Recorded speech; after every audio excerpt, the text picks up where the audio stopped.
রান্না করতেছো? আজকে রান্না করব টমেটো ভাজি।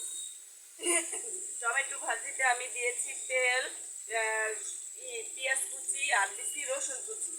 রসুন কুচি এখন দিব শুকনো মরিচ। এই যে শুকনো মরিচটা আমি এইভাবে কেটে দিতেছি।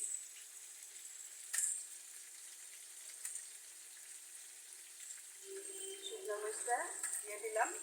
এখন এটা একসাথে অনেকে পরে করে দেয়, কিন্তু আমি এইভাবে একসাথে দিই। এই দুইটা একসাথে ভাজা হয়ে যাবে। এখন আমি দিব সাথে কাঁচামরিচ। অনেকে যদি বেশি ঝাল খায় সে কাঁচামরিচও দিতে পারে। আমি কাঁচামরিচও দিব, কারণ আপনাদের ভাই একটু ঝাল বেশি খায়।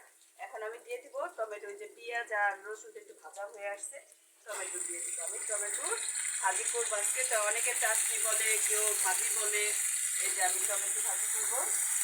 এখন টমেটো দিয়ে দিচ্ছি, পেঁয়াজ মরিচ দিয়ে দিচ্ছি, সব দিয়ে এখন লবণ দিব।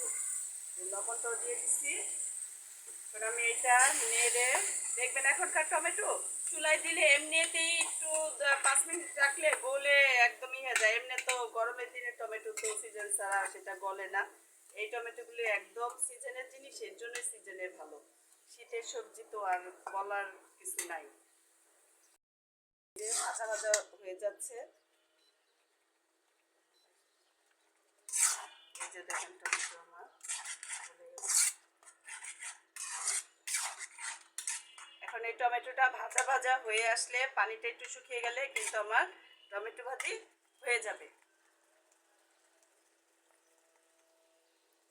এই আজকে এই যে আমার ভাজি প্রায় হয়ে আসছে, আর একটু শুকাবে, তারপরে নামিয়ে ফেলবো।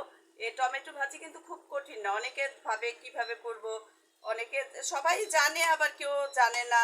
কেউ এক একজন এক একভাবে খায়। আজকে আমি এভাবে দেখাইলাম। আর একটু ভাজা ভাজা হলে তেলটা উপরে আসবে, আমার ভাজিটা হয়ে যাবে। আল্লাহ হাফেজ।